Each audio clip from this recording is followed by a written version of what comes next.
আমার নাম রূপালী, বয়স 24 বছর। আমার বিয়ের মাত্র 4 মাসের মধ্যেই আমার স্বামী মারা যায়। আমার স্বামী মারা যাওয়ার 6 মাস পর আমার বাবা মা আমাকে নিতে আসেন, কিন্তু আমি তাদের সাথে যাইনি, কারণ আমি তাদের উপর বোঝা হতে চাইনি। আমাদের বাড়ির অবস্থা ভালো ছিল না, বাবা আমাকে অনেক কষ্টে বিয়ে দিয়েছিলেন। আমার শ্বশুর বাড়ি বেশ ধনী। আমার শাশুড়ির 2 ছেলে, 1 মেয়ে। আমার স্বামীর থেকে তার ভাই 2 বছরের ছোট। স্বামীর মৃত্যুর পর আমি চেয়েছিলাম আমার শাশুড়ি আমার দেওরের সাথে আমার বিয়ে দিয়ে দিক। তাই তার মন জয় করার জন্য বাড়ির সব কাজ করতাম এবং রাতে ঘুমানোর আগে শাশুড়ির পা টিপে দিতাম। যতটা সম্ভব শাশুড়ির সেবা করতাম। তাকে কখনো আমার উপর বিরক্ত হবার সুযোগ দেইনি, কারণ আমি চাইতাম তিনি আর একবার আমাকে তার পুত্রবধূ বানিয়ে নিক। একটা ননদ ছিল যে বিবাহিত এবং সে খুব কম এ বাড়িতে আসতো, কেননা আমার শাশুড়ি তার বিয়ে খুব ধনী পরিবারে দিয়েছিলেন, তাই সে বেশিরভাগই সময় তার শ্বশুর বাড়িতেই থাকত এবং সে সুখী জীবন কাটাচ্ছিল তার শ্বশুর বাড়িতে। কিন্তু যখনই আমার ননদ আসতো, আমি তার খুব যত্ন করতাম, তার পছন্দের সব খাবার রান্না করতাম এবং তার বাচ্চাদেরও খুব আদর করতাম। এতে আমার শাশুড়ি খুব খুশি হতেন। বিয়ের প্রথম দিন থেকেই আমি তার সাথেও খুব ভালো ব্যবহার করেছি এবং তিনি খুশি হয়ে আমাকে অনেক আশীর্বাদ করতেন আর বলতেন, আমি ভগবানের কাছে প্রার্থনা করি আমার দ্বিতীয় পুত্রবধূও যেন তোমার মতো হয়। আর আমাকে বলতেন যে তুমি আমার কাছে আমার মেয়ের মতো, তুমি যেভাবে আমার সেবা করো, নিজের মেয়েও তার মায়ের এমন সেবা করতে পারে না। আমি আমার শাশুড়ির মন যেভাবেই হোক জয় করতে চাইতাম। আমাদের বাড়িতে শাশুড়ি কথাই শেষ কথা, সবকিছু তার নির্দেশেই হতো, তার সম্মতি ছাড়া বাড়ির একটা পাতাও নড়তে পারত না। যদি কাউকে তার খারাপ লাগতো, তাহলে এই বাড়ির কেউ তার নাম পর্যন্ত বলতেন না, কারণ আমার শাশুড়ি খুবই রাগী মহিলা। শাশুড়ি আমার উপর খুব খুশি, তাই আমার বিশ্বাস ছিল যে তিনি আমাকে তার ছোট ছেলের সাথে বিয়ে দেবেন। আমার দেওর আমেরিকায় ডাক্তারি পড়ছে, তার ফিরে আসার আর মাত্র 3 মাস বাকি। এবং আমি মনে মনে খুশি ছিলাম যে আবার এই বাড়িটা আমার হবে আর আমি এই বাড়ির মালকিন হব, কারণ আমি সারা জীবন দারিদ্র্যের মধ্যে কাটিয়েছি আর এখানে এসে জানতে পেরেছি যে জীবনে সুখ কী জিনিস, তাই আমি এই বিলাসিতা হারাতে চাই না। আমার শ্বশুর বাড়ি খুব ধনী, তাদের অনেক জমিজমা আছে যা তারা তাদের বাপদাদাদের কাছ থেকে বংশ পরম্পরায় পেয়েছেন। এরা বংশ পরম্পরায় ধনী আর আমার দেওরও দেখতে হ্যান্ডসাম এবং স্মার্ট। আমি যদি বাবার বাড়িতে চলেও যেতাম, তাহলে সারা জীবন কিভাবে একা কাটাতাম? কে তার গরিব এবং বিধবা মেয়েকে বিয়ে করবে? তাই আমি যথাসাধ্য চেষ্টা করেছি যে আমার শাশুড়ি যেন তার ছোট ছেলের সাথে আমার বিয়ে দেন। আমারও কি ভাগ্য, যখন আমার বিয়ে হয় তখন আমি খুব খুশি ছিলাম যে আমার বিয়ে একটা বড়লোক বাড়িতে হচ্ছে। এতদিন আমি অভাবের মধ্যে মানুষ হয়েছি, এখন আর অভাবের মধ্যে জীবন কাটাতে হবে না, কিন্তু ভগবান আমার এই সুখ ও মাসের মধ্যেই কেড়ে নিলেন, ও মাসের মধ্যেই আমি বিধবা হয়ে গেলাম। এখন আমি আমার দেওরের সাথে বিয়ে হয়ে এই বাড়িতেই আরামে থাকতে চাইতাম। শাশুড়ির মতো পুরো বাড়িতে কর্তৃত্ব নিজের হাতে চাইতাম। আমি জানতাম এটা একমাত্র সম্ভব আমার দেওর আমাকে বিয়ে করলে, কারণ আমার শাশুড়ি এই ছেলের খুব বাধ্য ছিলেন। তিনি প্রতিটি বিষয়ে তার ছোট ছেলের সাথে পরামর্শ করে করতেন। আমার স্বামী ছোটবেলা থেকেই অসুস্থ ছিল, ছোটবেলার এই দুর্বলতা তার শরীরে যৌবন পর্যন্ত থেকে যায়। সে দেখতে রোগা পাতলা এবং কালো, তাই তো আমার মতো গরিব মেয়ের বিয়ে এত ধনী পরিবারে হয়েছে। তবুও আমি আমার স্বামীর সাথে সুখী জীবনযাপন করতে চাইতাম, কিন্তু আমার স্বামী আমাকে সাথ দেয়নি, তিনি আমাকে ছেড়ে চিরদিনের মতো চলে গেলেন। যদিও আমরা গরিব, কিন্তু আমার বাবা যদি জানতেন যে আমার স্বামীর এমন রোগ আছে যে সে ছোটবেলা থেকেই অসুস্থ, তাহলে আমার বাবা কখনই তার মেয়েকে এই বাড়িতে বিয়ে দিতেন না। আমার বাবা এই কথাটি জানতেন না, তাই আমার শাশুড়ি যখন আমার বাবাকে আমার সম্বন্ধের কথা বলেছিলেন, তখন আমার বাবা রাজি হয়ে যান। আর এইভাবে আমি এই বাড়িতে আসি। কেবলমাত্র 3 মাস সুখে ছিলাম, তারপরে হঠাৎ আমার স্বামীর শরীর খারাপ হলো। আমার শাশুড়ি আমার স্বামীর চিকিৎসার জন্য টাকা জলের মতো ঢেলেছেন, এমনকি চিকিৎসার জন্য তাকে অন্য দেশে পাঠাতে চেয়েছিলেন, কিন্তু তার কাছে সময় খুব বেশি ছিল না। কিছুদিনের মধ্যেই তিনি মারা যান। স্বামীর মৃত্যুর পর আমি 1 বছর ধরে শ্বশুর এবং নন্দের সেবা করছি। কিন্তু সেদিন আমার খুব খারাপ লাগলো, যেদিন আমার শাশুড়ি বললেন যে আমি আমার ছোট ছেলের জন্য মেয়ে খুঁজছি, যাতে তাকে বিয়ে দিতে পারি। মনে মনে ভাবলাম, যদি তাদের সামনে দিনরাত দাসীর কাজ করি, যদি তাদের সেবা যত্ন ঠিকমতো করতে থাকি, তাহলে হয়তো আমার শাশুড়ি খুশি হয়ে আমাকে তার ছোট ছেলের বউ বানাবেন। কিন্তু আমি ভাবতেই পারিনি যে আমার সমস্ত পরিশ্রম এবং আশা বৃথা যাবে। একদিন আমি এবং শাশুড়ি খুব নামকরা এক তান্ত্রিক বাবার কাছে গিয়েছিলাম। না জানি কতদিন ধরে আমার শাশুড়ি এই বাবার কাছে আসছিলেন। তিনি প্রতি সোমবার বাবার কাছে আসতেন এবং তার আশীর্বাদ নিতেন। আমরা সেখানে পৌঁছানোর সাথে সাথে ভিখারির লাইনে বসা একটা অন্ধ মেয়েকে দেখে আমার শাশুড়ির বোধ হয় ওর প্রতি করুণা হয়েছিল, তাই তিনি গিয়ে ওর কাছে বসে ওকে জিজ্ঞেস করতে লাগলেন, তোমার কি কোনো অ্যাক্সিডেন্ট হয়েছে? তুমি এখানে কি করছো আর কোথায় থাকো? আমার শাশুড়ি এমনভাবে কথা বললেন যেন তাকে অনেকদিন ধরেই চেনেন। আমি অবাক হয়ে গেলাম যে কেন আমার শাশুড়ি একটা ভিখারির কাছে গিয়ে বসলেন এবং কিভাবে তাকে চেনেন। আমার শাশুড়ি তার কাছে ক্ষমা চাইছিলেন আর বলছিলেন, মা, আমাকে ক্ষমা করে দাও, আমার সাথে আমার বাড়িতে চলে। অন্ধ মেয়েটিকে খুব রাগী দেখাচ্ছিল। সে আমার শাশুড়িকে বলতে লাগলো, আমি কখনোই আপনার সাথে যাব না, আমার যা হয়েছে তা আপনার জন্যই হয়েছে, সেই জন্যই আমি আপনাকে কখনই ক্ষমা করতে পারবো না। আমার শাশুড়ি কাঁদতে কাঁদতে তার কাছে ক্ষমা চাইছিলেন এবং তাকে বলছিলেন যে তুমি যেমনটি চাইতে এখন ঠিক তেমনটি হবে, তোমার মনের যা কিছু ইচ্ছা তা পূরণ হবে, তুমি শুধু আমার সাথে চলো। আমার শাশুড়ি অন্ধ ভিখারিকে বাড়িতে নিয়ে এসেছেন। আমি যখন শাশুড়িকে জিজ্ঞেস করলাম, মা, কেন একে বাড়িতে নিয়ে এসেছেন আর এই মেয়েটিকে, তখন আমার শাশুড়ি আমাকে শুধু বললেন যে আমি ওকে আমার ছোট ছেলের সাথে বিয়ে দেব। শাশুড়ির কথা শুনে আমার পায়ের তলায় মাটি সরে গেল, কারণ আমি যত স্বপ্ন দেখেছি সব ভেঙে চুরমার হয়ে যেতে দেখতে পাচ্ছি। শাশুড়ির কথায় খুব অবাক হলাম যে তিনি কিভাবে একটা অন্ধ ভিখারির বিয়ে তার ডাক্তার ছেলের সাথে দিতে পারেন। আমার মনে হচ্ছিল যে আমার দেওর একে দেখার সাথে সাথে না করে দেবে, কারণ সে আমেরিকায় পড়াশোনা করছে, তার চয়েসও খুব হাইফাই হবে। সে কিভাবে একটা অন্ধ ভিখারিকে বিয়ে করবে? আমি তো শাশুড়ির ভাবনা চিন্তা দেখেই অবাক হলাম। কয়েকদিনের মধ্যেই দেওর ফিরে এলো আর শাশুড়ি বিয়ের প্রস্তুতি নিতে শুরু করলেন। সেই অন্ধ মেয়েটি এখন এ বাড়িতে থাকে, শাশুড়ি তাকে থাকতে আলাদা ঘর দিয়েছেন।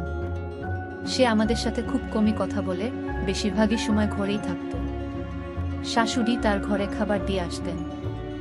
শাশুড়ি দেওরকে বিয়ের কথা জানালে দেওর আনন্দের সাথে বিয়েতে রাজি হয়ে গেল। আমি অবাক হয়ে গেলাম যে রোহিত কিভাবে বিয়ের জন্য রাজি হতে পারে। ও কিভাবে একটা অন্ধ ভিখারিকে পছন্দ করল। তারপরে আবার ভাবলাম, আমার শাশুড়ি হয়তো রোহিতকে বলেনি যে সে তার জন্য যে মেয়ে ঠিক করেছে সে অন্ধ। আমি চেষ্টা করছিলাম কোনোভাবে দেওরকে এই কথাটা জানাতে। একদিন সুযোগ পেয়ে রোহিতকে উস্কে দেওয়ার চেষ্টা করলাম। রোহিত, তোমার মা তোমাকে একটা অন্ধ ভিখারির সাথে বিয়ে দিতে চায়। আমার কথা শুনে রোহিত আমার দিকে অবাক চোখে তাকিয়ে বলল, বৌদি, চিন্তা করো না, মায়ের উপর আমার পূর্ণ বিশ্বাস আছে, তিনি আমার সাথে খারাপ কিছু করবেন না। আমি মাথা নিচু করে চুপ হয়ে গেলাম। বিয়ের সময় দেওর মেয়েটিকে দেখেই এমন খুশি হলো যেন সে এত খুশি আগে কখনো পায়নি। তার খুশি দেখে অবাক হয়ে গেলাম যে দেওর এত খুশি কেন। একটি অন্ধ মেয়ে তার বউ হতে যাচ্ছে, তারপরও সে এত খুশি। আমার অবাক হওয়ার পালা কিছুতেই কমছিল না। আমি কিছু বুঝতেই পারছি না কি হচ্ছে। দেওরের বিয়ে সেই অন্ধ মেয়ের সাথে হয়ে গেল, আর আমার চোখের সামনে দিয়ে সে তার স্ত্রীর হাত ধরে ঘরে চলে গেল। এখন পর্যন্ত আমার দেখা সব স্বপ্ন ভেঙে চুরমার হয়ে গেল। শাশুড়ি আমাকে নির্দেশ দিয়েছিলেন যে এখন থেকে তোমার দেওর আর জায়ের সমস্ত দায়িত্ব তোমাকেই নিতে হবে, কারণ তোমার যা অন্ধ, তাই তার খাওয়া দাওয়া থেকে তার সব দায়িত্ব তোমার উপরে দিলাম। আমার এই কথাটা একদমই পছন্দ হয়নি যে প্রথমে তো শাশুড়ির সেবা করতাম, এখন শাশুড়ি আবার জায়ের কাজের দায়িত্ব আমার কাঁধে তুলে দিয়েছেন। আমি সাহস করে শাশুড়ির সাথে কথা বলার সিদ্ধান্ত নিলাম এবং তার রুমে গেলাম। আমি তাকে জিজ্ঞেস করলাম, তিনি আমাকে নিয়ে কি ভাবছেন আর কতদিন আমাকে এভাবে তাদের বাড়ির কাজের মেয়ে বানিয়ে রাখবেন? প্রথমে তো শুধু আপনি ছিলেন, এখন তো আপনি একটি অন্ধ মেয়েকে আমার মাথায় উপর চাপিয়ে দিয়েছেন। আপনি আমার স্বামীর মা, তাই আমি মনে প্রাণে আপনার সেবা করতাম, কিন্তু আমি সেই অন্ধ ভিখারির চাকরানি হতে পারব না। শাশুড়ি আমাকে বললেন, এখানে এসে আমার কাছে বসো, আমি তোমাকে বলছি মেয়েটি কে। এখন আমার শাশুড়িকেও মোটেও পছন্দ হচ্ছিল না। আমার মন চাইছে না তার কাছে যাই, মনে হচ্ছিল এই মুহূর্তে এই বাড়ি ছেড়ে কোথাও চলে যাই, কারণ আমার সমস্ত উদ্দেশ্য ব্যর্থ হয়েছে। এখন আর তাদের কথা শুনে আমার কি লাভ? কিন্তু বাধ্য হয়ে তার কাছে গিয়ে বসলাম। শাশুড়ি বলতে শুরু করলেন, সেই সময় রোহিত আমেরিকায় যায়নি, আর এই মেয়েটির নাম জ্যোতি আমাদের এলাকায় থাকত। রোহিত এবং জ্যোতি একে অপরকে ভালোবাসত। রোহিত আমাকে অনেকবার বলেছিল তার সম্বন্ধ নিয়ে জ্যোতিদের বাড়িতে যেতে, কিন্তু ওরা আমাদের চেয়ে গরিব, আর আমি রোহিতের বিয়ে খুব ধনী পরিবারে দিতে চাইতাম। রোহিত আমাকে অনেকবার বলেছে যে ভোলা বাসার কাছে টাকার কোনো মূল্য নেই, কিন্তু আমি বুঝতে পারিনি। আমি মেয়েটির বাড়িতে গিয়ে তাদের বলেছিলাম, তোমার মেয়েকে বলে আমার ছেলের থেকে দূরে থাকতে। আমি জানি তোমাদের নজর আমার ধন সম্পদের দিকে, সেই জন্যই তোমরা তোমাদের মেয়েকে দিয়ে আমার ছেলেকে ফাঁদে ফেলেছ, কিন্তু তোমরা যা চাও তা মোটেও হবে না, আমি কিছুতেই এটা হতে দেব না। জ্যোতির্মা কাঁদতে কাঁদতে আমাকে বলছিল যে আমরা আমাদের মেয়েকে এরকম কিছুই বলিনি। আমরা গরিব, কিন্তু আমাদেরও মান সম্মান আছে। আপনি এখানে এসে এরকম নাটক করলে আমাদের মান সম্মান ধুলো মিশে যাবে। ভগবানের দোহাই, দয়া করে এখান থেকে চলে যান। সেই মহিলা আমাকে বলেছিলেন, আজকের পর আমি আমার মেয়েকে আপনার ছেলের সাথে মেলামেশা করতে দেব না। আপনি নিশ্চিত হয়ে বাড়ি যান। আমি যখন তাদের বাড়িতে গিয়ে তাদের কথা শোনাচ্ছিলাম, তখন বাইরে অনেক লোক জড়ো হয়।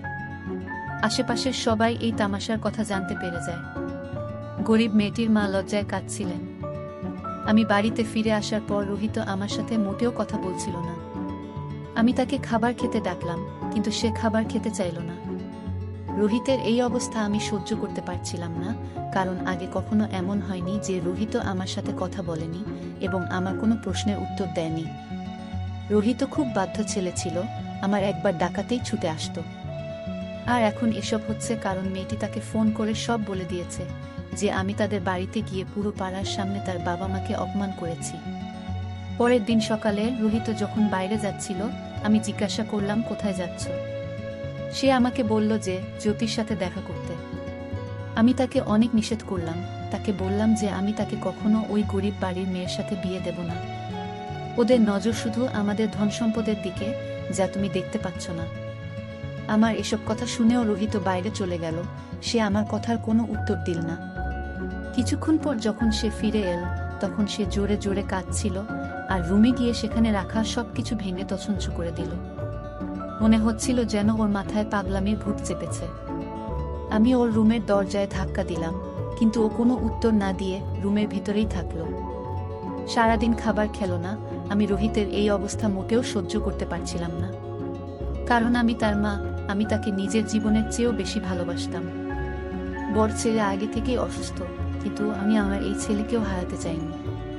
আমি মেয়েটিকে ফ্যামিলি শহর থেকে বের করে দিতে চাই, কারণ আমার মনে হচ্ছিল যে তারা যদি এখান থেকে চলে যায় তবে রোহিতের সাথে মেয়েটির যোগাযোগ থাকবে না। এরপরে ধীরে ধীরে তাকে ভুলে যাবে এবং সবকিছু ঠিক হয়ে যাবে। সেদিন রোহিত রুমে থেকে বের হয়নি। আমি আবার মেয়েটির বাড়িতে যাই এবং মেয়েটির বাবা মাকে বলি যে আপনারা এই শহর ছেড়ে দূরে কোথাও চলে যান। বিনিময়ে তোমরা যত টাকা চাইবে আমি দেব। শুধু আপনার মেয়েকে বলুন আমার ছেলেকে জীবন থেকে সরে যেতে। তখনই জ্যোতি ঘর থেকে বের হয়ে এসে আমাকে বলতে লাগলো, আপনি নিশ্চিত থাকুন, আমি কখনই আপনার ছেলের সাথে দেখা করব না। রোহিত কালও আমার সাথে দেখা করতে এসেছিল, কিন্তু আমি তাকে বাড়ি ফেরত পাঠিয়ে তার সাথে সম্পর্ক চিরতরে শেষ করে দিয়েছি। জ্যোতি আমাকে বলল, আমরা আপনাদের টাকা চাই না, আমরা আগেই ভেবে নিয়েছি যে আমরা এই শহর ছেড়ে আজ রাতেই চলে যাব। আপনার ছেলেকে আমাদের পিছন না নিতে এবং আমাদের শান্তিতে থাকতে দিতে বলবেন। আপনার ছেলেই আমার পিছনে পড়েছিল। সে আমাকে সবসময় বলতো যে আমি বিয়ে করলে শুধু তোমাকেই করব, কিন্তু আমি তাকে বলেছিলাম যে আমি তোমাকে কখনই বিয়ে করব না, কারণ আমি জানতাম যে এমন কিছু হবে, কারণ আপনাদের চোখে টাকা আর টাকার জোরে ক্ষমতা এবং খ্যাতিই আপনাদের প্রিয়। আপনার ছেলে কিসে সুখী হবে তাতে আপনার কিছুই যায় আসে না। আমি যতই রোহিতের থেকে দূরে থাকতাম, রোহিত ততই আমার কাছে আসার চেষ্টা করত, আর তারপরে আমিও একই ভুল করলাম যে আমিও ধীরে ধীরে তার প্রেমে পড়তে শুরু করলাম। রোহিত আমাকে বলতো যে তুমি চিন্তা করো না, মা আমাকে খুব ভালোবাসেন এবং অবশ্যই আমার সুখের জন্য মেনে নেবেন। আমি দুঃখিত যে রোহিতের ধারণা এত বড় ভুল যে তার মা তার সুখের জন্য সবকিছু মেনে নেবেন। আমি জ্যোতিকে বললাম, আমাকে কিছু বোঝানোর দরকার নেই, যত তাড়াতাড়ি সম্ভব শহর ছেড়ে বেরিয়ে পড়ো। এই বলে বাড়িতে ফিরে দেখি রোহিতের অবস্থা খারাপ। ভেবেছিলাম এটা কয়েক দিনের ব্যাপার, ধীরে ধীরে ঠিক হয়ে যাবে এবং জ্যোতিকে ভুলে যাবে, কিন্তু সেরকম কিছুই হলো না। দিন দিন রোহিতের অবস্থা খারাপ হচ্ছিল। সে খাওয়া দাওয়া একেবারেই বন্ধ করে দেয়। এরপর একদিন রোহিত অজ্ঞান হয়ে পড়ে এবং অজ্ঞান অবস্থাতেই জ্যোতির নাম বারবার বলছিল। সেদিন আমি বুঝতে পারলাম, যদি জ্যোতির সাথে আমার ছেলের বিয়ে দিতাম তাহলে আজ এই অবস্থা হতো না। রোহিতকে হাসপাতালে ভর্তি করানো হলো। যেদিন রোহিতের জ্ঞান ফিরল, সে কাঁদছিল আর বলেছিল যে, মা, আমাকে জ্যোতির কাছে যেতে হবে, ভগবানের দোহাই আমাকে জ্যোতির সাথে দেখা করিয়ে দাও। আমি ওকে ছাড়া মরে যাব। আমি ওর সাথে দেখা করতে চাই, কিন্তু ও নিজেই আমার সাথে দেখা করতে চায় না। আমি ওর সাথে দেখা করতে গিয়েছিলাম, কিন্তু ও আমার সাথে সমস্ত সম্পর্ক শেষ করে দেয়, আর ও আমাকে ছেড়ে না জানি কোথায় চলে গেছে। এখনো রোহিত জানতো না যে আমি তাকে শহর থেকে চলে যেতে বলেছি। রোহিত সেই দিনের কথা বলছিল যেদিন সে জ্যোতির সাথে দেখা করতে গিয়েছিল, আর সেদিনই জ্যোতি শহর ছেড়ে চলে গিয়েছিল। আমি রোহিতকে বুঝিয়ে বললাম, বাবা, সব ঠিক হয়ে যাবে, তুই তাড়াতাড়ি সুস্থ হ, তারপরে আমি নিজে মেয়ের বাড়িতে তোর সম্বন্ধ নিয়ে যাব। আমি তোকে কথা দিচ্ছি, জ্যোতির বিয়ে তোর সাথেই দেব। ও নিশ্চয়ই কোথাও ওর আত্মীয়ের বাড়িতে বেড়াতে গেছে, কয়েকদিনের মধ্যেই ফিরে আসবে, চিন্তা করিস না। মাথা নিচু করে রোহিতকে এসব কথা বললাম। এই কথা শুনে রোহিত খুশি হয়ে গেল। এরপর কিছুদিনের মধ্যেই সে সুস্থ হয়ে ওঠে। বাড়িতে ফিরে রোহিত আবার জ্যোতির সাথে দেখা করতে যায়, কিন্তু হতাশ হয়ে বাড়ি ফিরে আসে। রোহিত আমাকে বলল, মা, এখন তো তুমিও রাজি, তারপর কেন জানি না ওরা সবাই এই শহর ছেড়ে অন্য কোথাও চলে গেছে, আর ওদের নম্বরও বন্ধ। আমি ওদেরকে কোথায় খুঁজব? এলাকার অনেককে জিজ্ঞেস করেছি, কিন্তু কেউ জানে না ওরা কোথায় গেছে। কিন্তু আমি রোহিতকে বলিনি যে তারা আমার কারণেই শহর ছেড়েছে, কারণ তারা কোথায় গেছে তা আমিও জানি না। রোহিত পুরো 6 মাস ধরে জ্যোতিকে খুঁজছে, কিন্তু তাকে কোথাও পেল না। অবশেষে রোহিত হতাশ হয়ে মেনে নিল যে সে আর জ্যোতিকে খুঁজে পাবে না। তারপর রোহিত সিদ্ধান্ত নিল যে সে এই দেশ ছেড়ে চলে যাবে এবং আর কখনো ফিরে আসবে না। রোহিতের এই কথা শুনে আমার খুব কষ্ট হয়েছিল। নিজের কৃতকর্মের জন্য খুব খারাপ লাগছিল। আমি যদি ওর বিয়ে জ্যোতির সাথে দিতাম, তাহলে অন্তত আমার ছেলে আমার চোখের সামনে থাকত এবং সে কখনই দেশ ছেড়ে যেত না। আমি রোহিতকে বোঝানোর অনেক চেষ্টা করেছি, আটকানোর অনেক চেষ্টা করেছি, কিন্তু সে আমার কোনো কথা শোনেনি। উল্টে আমাকে বলল যে আমি জ্যোতিকে ছাড়া এখানে থাকতে পারবো না। এখানে থাকলে আমার জ্যোতির কথা মনে পড়বে। এটা কোনোভাবেই সম্ভব না যে আমি এই শহরে থাকব আর যাওয়া আসার পথে জ্যোতির বাড়ির দিকে তাকালে তার স্মৃতি আমাকে কষ্ট দেবে না। এখানে আমার বেঁচে থাকাই কষ্টকর। এই কথা বলেই রোহিত খুব কাঁদছিল। আর আমি যা করেছি তার জন্য আমি আফসোস করছিলাম যে আমার একগুঁয়েমির কারণে আমি আমার ছেলের সুখ কেড়ে নিয়েছি। আমি যদি জ্যোতির সাথে তার বিয়ে দিতাম, তাহলে সে আজ কত সুখী হতো। ছেলের এই অবস্থার জন্য শুধুমাত্র আমি নিজেই দায়ী। আমার কারণেই আজ ওর চোখে জল।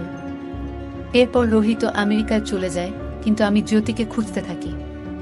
আমি জ্যোতির সমস্ত আত্মীয়দের বলেছিলাম যে জ্যোতির সম্পর্কে কিছু জানতে পারলে আমাকে অবশ্যই জানাবেন, কিন্তু আশ্চর্যের বিষয় হলো কেউ তাদের সম্পর্কে কিছুই জানে না। তারা গেল কোথায়? তারপরে প্রতি সোমবার আমি তান্ত্রিক বাবার কাছে যেতাম, যাতে কোনো না কোনোভাবে জ্যোতির খোঁজ পেতে পারি। প্রতিদিন বাবার আশীর্বাদ নিতাম এবং বাবাকে বলতাম ঈশ্বরের কাছে প্রার্থনা করতে, যাতে আমার ছেলের খুশি ফিরে আসে। এরপর ঈশ্বর আমার প্রার্থনা স্বীকার করলেন। আমি জ্যোতিকে সেখানে বসে থাকতে দেখলাম। তাকে সেখানে দেখে খুব খুশি হয়েছিলাম এবং বাড়িতে নিয়ে এসে জানতে পেরেছিলাম যে তারা এই শহর ছেড়ে মুম্বাই যাওয়ার সময় রাতে একটি বড় অ্যাক্সিডেন্ট পড়ে এবং তার বাবা মা এই অ্যাক্সিডেন্টে তাকে একা ফেলে রেখে পরে লাইক যাত্রা করেন। মা বাবা মারা যাওয়ার পর জ্যোতি সম্পূর্ণ একা হয়ে পড়ে। এই দুর্ঘটনায় তার চোখ দুটি হারিয়ে ফেলে। এটা শুনে আমিও কাঁদতে লাগলাম, কারণ আমার জন্যই তার সাথে এসব হয়েছে। আমি তাদের এই শহর ছাড়তে বলেছিলাম। আমি যদি এটা না করতাম তাহলে তাদের সাথে এত বড় অ্যাক্সিডেন্ট ঘটতই না। তাই আমি সিদ্ধান্ত নিলাম জ্যোতির বিয়ে অবশ্যই রোহিতের সাথে দেব। রোহিত ফিরে এসে জ্যোতিকে দেখে খুব খুশি হয়। রোহিতকে খুশি দেখে আমিও চিন্তামুক্ত হয়ে গেলাম। আমার অর্থের কোনো অভাব নেই, আমার কাছে ভগবানের দেওয়া সবকিছুই ছিল, কিন্তু আমার ছেলে যখন খুশি নয় তখন আমি এই সম্পদ দিয়ে কি করব? আর মা, আমি জানি তুমি মনে মনে কি চাইতে। আর সত্যিই যদি আমার ছেলের জীবনে জ্যোতি না থাকতো তবে আমি তোমাকে রোহিতের স্ত্রী বানাতাম। কিন্তু আমি অসহায়, তুমি যা চাও আমি তা করতে পারবো না। তুমি আমার মেয়ে, তুমি যেভাবে আমার সেবা করেছ, ভগবান অবশ্যই এর ফল তোমাকে দেবেন। এখন তুমি যদি বিয়ে করতে চাও তাহলে আমাকে বলো, তোমার জন্য ভালো সম্বন্ধ দেখে আমি তোমাকে উচ্চ পরিবারে বিয়ে দেব, কিন্তু রোহিতের সুখ শুধু জ্যোতিকে নিয়েই। সে তোমাকে নিয়ে কখনো সুখী হতে পারবে না। শাশুড়ি আমাকে আরও বললেন, আমার যত ধন সম্পদ আছে তার অর্ধেক আমি তোমার নামে করে দেব, বাকি অর্ধেক রোহিতের। তবুও তুমি যদি তোমার জীবন নিয়ে কোনো সিদ্ধান্ত নিতে চাও তাহলে অবশ্যই নিতে পারো, আমি নিষেধ করব না। তুমি যা বলবে তাই হবে। শাশুড়ির সব কথা শুনে আমি বুঝতে পারলাম যে আমি যা ভাবছিলাম তা কতটা ভুল। আমি পরিবারের সবার ভালোবাসা দেখতে পেতাম না। তারা চাইলে তাদের ছেলের মৃত্যুর পরে আমাকে আমার বাবার বাড়িতে পাঠিয়ে দিতে পারতেন, কিন্তু তারা আমার সাথে এরকম কিছুই করেননি। বরং শাশুড়ি আমাকে তার মেয়ে বানিয়ে নিজের কাছে রেখেছেন। শাশুড়ি আরও বললেন, মা, আমার অসুস্থ ছেলের সাথে তোমার বিয়ে দিয়ে আমি তোমার জীবন নষ্ট করেছি বলে তোমার মনে কোনো একখাপ রেখো না। আমি আমার বর ছেলেকে তোমার সাথে বিয়ে দিয়েছি কারণ ডাক্তার আমাকে আশা দিয়েছিলেন যে আমার ছেলে সুস্থ হয়ে যাবে, কিন্তু আমি জানতাম না যে তার জীবন একদিনের। সব কথা শুনে আমি শাশুড়িকে বললাম যে মা, এখন আমি আমার সারা জীবন আপনাদের সঙ্গেই থাকব। এ বাড়িতে এত সুখ পাবো কখনো ভাবিনি। আপনি আমাকে যা দিয়েছেন তা আমার জন্য অনেক, আমি এর বেশি চাই না। আমার শাশুড়ি আমাকে জড়িয়ে ধরে বললেন যে তুমি আমার মেয়ে, তুমি সবসময় আমার মেয়েই থাকবে। শাশুড়ির এই কথা শুনে আমি খুব খুশি হলাম এবং শাশুড়িকে বললাম, মা, আমি রোহিত ও তার বউকে তাদের ঘরে খাবার দিতে যাচ্ছি। শাশুড়িকে আরও বললাম, এখন আপনি ওদের দুজনকে নিয়ে একটুও চিন্তা করবেন না, আমি আমার জায়ের যত্ন নেব। তার চোখ নেই তো কি হয়েছে, সে আমার বোনের মতো, আমি তাকে কখনই বুঝতে দেব না যে সে দেখতে পায় না। শাশুড়ি আমার মাথায় হাত রেখে আমাকে আশীর্বাদ করে বললেন, মা, আমি তোমার কাছ থেকে এটাই আশা করেছিলাম। আমি যখন খাবার নিয়ে রোহিতের রুমে গেলাম তখন রোহিতের রুমে আরও 3 জন ডাক্তার বসেছিলেন এবং রোহিত তাদের সাথে জ্যোতি সম্পর্কে কথা বলছিল যে এই সেই মেয়ে যার কথা আমি তোমাদের সবসময় বলতাম। এর নাম জ্যোতি, যাকে আমি খুব ভালোবাসি। আজ ভগবানের কৃপায় আমি জ্যোতিকে পেয়েছি, ওকে পেয়ে আমি খুব খুশি। আমি তো আমার ভাগ্যকে বিশ্বাস করতে পারছি না যে আমি আমার ভালোবাসা পেয়েছি। রোহিতের ডাক্তার বন্ধুরা জ্যোতির অনেক প্রশংসা করছিল এবং জ্যোতি প্রশংসারই যোগ্য, কারণ সে খুব সুন্দরী। রোহিতের ডাক্তার বন্ধুরা জ্যোতিকে নিয়ে আমেরিকাতে আসতে বলল। সেখানে অপারেশন করলে জ্যোতির চোখের জ্যোতি আবার ফিরে আসবে, ওর দৃষ্টিশক্তি আবার ফিরে আসবে শুনে আমি খুব খুশি। এরপর আমরা দুই যা মিলে আনন্দের সাথেই এই বাড়িতে থাকব।